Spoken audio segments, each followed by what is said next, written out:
Medical UG പ്രവേശനത്തിനുള്ള NEET പരീക്ഷ റദ്ദാക്കാനാകില്ല എന്ന് കേന്ദ്ര സർക്കാർ സുപ്രീം കോടതിയിൽ. പരീക്ഷ റദ്ദാക്കണമെന്ന ഹർജികൾക്കെതിരായ സത്യവാങ്മൂലത്തിലാണ് സർക്കാർ നിലപാട് വ്യക്തമാക്കിയത്.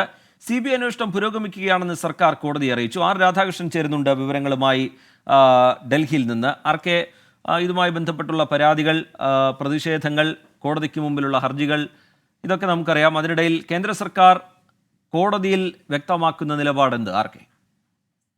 കേന്ദ്ര സർക്കാർ കോടതിയെ അറിയിക്കുന്നത് ഈ കേസുമായി ബന്ധപ്പെട്ട് ശക്തമായിട്ടുള്ള അന്വേഷണം നടക്കുന്നുണ്ട്. CBI ആണ് ഈ അന്വേഷണം നടത്തുന്നത്. രാജ്യത്തിന്റെ വിവിധ ഭാഗങ്ങളിൽ ഈ കേസുമായി ബന്ധമുണ്ട് എന്ന് കരുതുന്ന ആളുകളെ, അഥവാ ക്രമക്കേട് സംഭവിച്ചു എന്ന് കരുതുന്ന മേഖലകളിൽ നടത്തിയ പരിശോധനയുടെ അടിസ്ഥാനത്തിൽ ചില ആളുകളെ അറസ്റ്റ് ചെയ്യുക അടക്കം ചെയ്തിട്ടുണ്ട്. ഇത് പൂർണ്ണമായിട്ടും ഈ പരീക്ഷയിൽ ക്രമക്കേട് നടന്നു എന്നർത്ഥമില്ല. ചില ക്രമക്കേട് നടത്താനായിട്ടുള്ള ശ്രമം ഉണ്ടായിട്ടുണ്ട്. അതാണ് പിടികൂടപ്പെട്ടിരിക്കുന്നത്. ഏതെങ്കിലും വിധത്തിൽ അത് ഈ പരീക്ഷയുടെ സുതാര്യതയെ ബാധിക്കുന്ന ഒരു ഘടകമല്ല എന്നാണ് കോടതിയിൽ വ്യക്തമാക്കുന്നത്. ഇത് CBI വ്യക്തമായിട്ട് അന്വേഷണം നടത്തുന്ന ഒരു കേസാണ്. ഈ പരീക്ഷ മൊത്തത്തിൽ റദ്ദാക്കുക എന്നുള്ളത് പ്രാവർത്തികമാകുന്ന ഒരു കാര്യമല്ല. കാരണം ഏതാണ്ട് എല്ലാ ഇടങ്ങളിലും ഈ പരീക്ഷ ഒരുവിധ ക്രമക്കേടുകളും ഇല്ലാതെ ഉചിതമായിട്ടാണ് നടന്നിട്ടുള്ളത്. ലക്ഷക്കണക്കിന് വിദ്യാർത്ഥികൾ ഇതിന്റെ ഭാഗമായിട്ട് പരീക്ഷ എഴുതിയിട്ടുണ്ട്. അവരുടെ അവകാശങ്ങൾ കൂടി സംരക്ഷിക്കേണ്ടതുണ്ട് എന്നതടക്കമുള്ള കാര്യങ്ങളാണ് സുപ്രീം കോടതിയിൽ ഇന്ന് കേന്ദ്ര സർക്കാർ സമർപ്പിച്ച സത്യവാങ്മൂലം ചൂണ്ടിക്കാട്ടുന്നത്. ശരി, ആർ രാധാകൃഷ്ണൻ വിവരങ്ങൾ നൽകുകയായിരുന്നു ഡൽഹിയിൽ നിന്ന്.